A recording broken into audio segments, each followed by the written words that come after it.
Okay, so this is recording now. So, the last time we were on this chapter, we were not able to completely finish it, so I'm going to finish it from page 161. They appealed them all the way to the United States Supreme Court. They were grouped with two other cases dealing with school segregation, one from Delaware and one from Washington, D.C. Together, the 5 suits were called by the name of the first of them, Brown versus Board of Education. That case would directly affect all the schools in the 21 states with segregated schools. It would indirectly affect almost every school in the United States. Brown versus Board of Education was to become one of the most important cases ever brought before the Supreme Court. Supreme Court cases are not handled like the cases you see on television. The people involved, the school children in this case, don't come before the court. There are no witnesses. Lawyers do all the talking. They often spend months or years preparing their cases. Then they present their argument to the 9 justices. The Supreme Court justices usually ask questions. Sometimes those questions can be answered at once. Sometimes the lawyers have to come back and re-argue the case. Anyone can attend a Supreme Court session if he or she is willing to stand in line. The court is in Washington, D.C., right near the U.S. Capitol, which is where Congress meets. On December 9th, 1952, all the seats were filled in the Supreme Court chamber, and 400 people were turned away. That is unusual, but this was an unusual day. The court was ready to consider Brown versus Board of Education. The NAACP was representing the children. Charlie Houston was dead, but his star pupil, Thurgood Marshall, the great-grandson of a slave, argued their case. Marshall, a hard worker, was a meticulous lawyer with a good sense of humor. He had argued 15 cases before the Supreme Court and won 13 of them. The lawyer Marshall faced was John W. Davis. Some people said that Davis was the best lawyer in America. He had argued more cases before the Supreme Court than any living attorney. Davis had run for president against Calvin Coolidge, and everyone seemed to like him. This picture down here reads, "Like an eating cancer," said Thurgood Marshall. "Segregation destroys the morale of our citizens and disfigures our country throughout the world."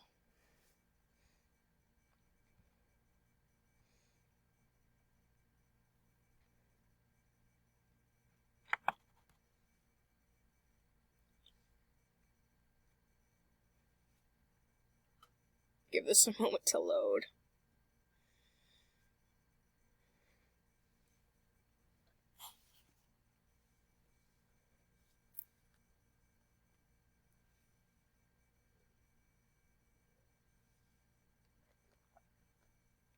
Alright. Finally, the waiting was over. On May 17th, 1954, Earl Warren read the decision in Brown versus Board of Education. Here's part of what he read. It is doubtful that any child may reasonably be expected to succeed in life if he is denied the opportunity of an education. Such an opportunity is a right which must be available to all on equal terms. Does segregation of children in public schools solely on the basis of race deprive children of the minority group of equal education opportunities? We believe that it does. We conclude unanimously that in the field of public education, the doctrine of separate but equal has no place. Separate educational facilities are inherently unequal. Unanimously. The new Chief Justice had convinced all the justices that, because of the importance of this decision, it should be unanimous, by which they should all agree. It was, as the Washington Post said the next day in an editorial, a new birth of freedom. Plessy versus Ferguson, a case about a railroad car, had made segregation a fact in almost all phases of daily life in the South. Brown versus Board of Education, a case about school children, would provide a way to attack segregation, and not just in the classroom.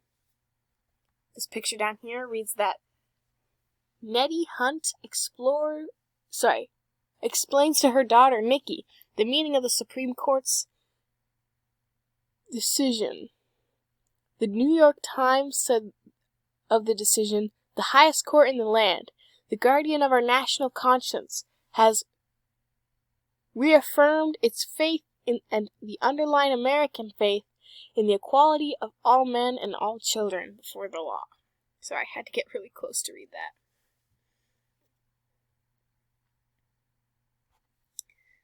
But the battle was not over. Laws have to be enforced, and some people were determined not to enforce this one. Virginia's Prince Edward County closed all of its public schools for 5 years rather than integrate the schools. White children were educated in quote-unquote private white academies funded by tax money, paid by white and black taxpayers. Black children were denied any schooling at all. Prince Edward County wasn't alone in its mean-spiritedness. Most Southern communities refused to integrate schools. In Norfolk, Virginia, all public schools were closed for a year.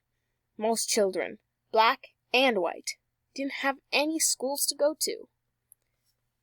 This picture here says that a political cartoon titled "Inch by Inch" depicts the difficulty of enforcing the Supreme Court's ruling on integration in public schools.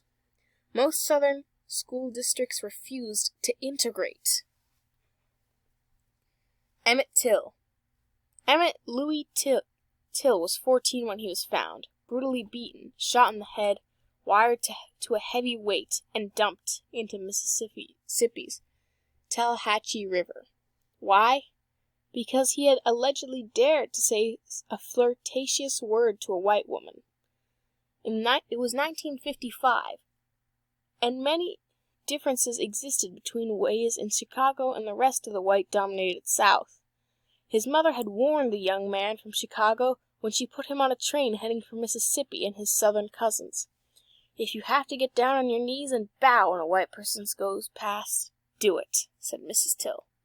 One day, Emmett went into a store, bought some candy, and then allegedly turned to the wife of the owner, who wasn't there, and said, "Bye, baby." The store's owner's wife would also say that Emmett also touched her. Very soon after, 2 white men, the store owner and his brother-in-law, beat and murdered Emmett Till. Why? Because one of them later said he thought he was as good as any white man. The 2 white men were found not guilty by an all-white jury. Across the nation, all people of decency were outraged. Myrlie Evers, widow of civil rights leader Medgar Evers, another murdered victim, said that Emmett Till's killing showed that even a child was not safe from racism and bigotry and death. Decades later, the wife of the store owner admitted that she had lied about part of her story in court. In 2018, the U.S. Department of Justice reopened its investigation of Emmett Till's killing. This is a picture of Emmett Till over here, and it says, 14-year-old Emmett Till from Chicago was murdered in Mississippi. The nation was shocked when his murderers were found not guilty.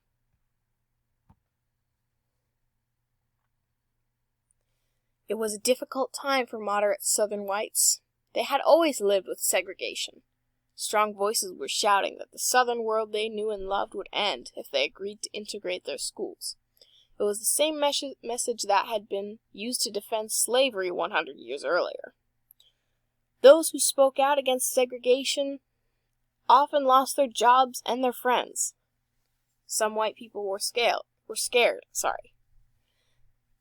Where were the voices of reason? The moderate Southern leaders seemed to have gone into hiding.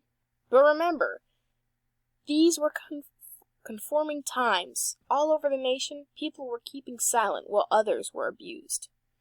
In a few areas, especially in states bordering the North, integration proceeded, usually without incident. White children had no trouble going to school with black children. It was the adults who were creating the problems. They were dragging out all the old, tired arguments. In some places, when black children marched into integrated schools, grown-ups insulted them or threw rocks. Because of that new medium, television, everyone, all over the world, could see the rocks and the taunting faces. Decent folks hid their heads in shame. Brown versus Board of Education may have been a new birth of freedom, but the baby was going to have a hard time breathing on its own. This picture up here is Ruby Bridges, who was one of the first African-American children to attend an all-white elementary school in the South. This painting by Norman Rockwell, titled "The Problem We All Live With," depicts Ruby Bridges as she walks to school, guarded by marshals. And that's the end of Chapter 35. Thank you all for reading with me, and have a good day.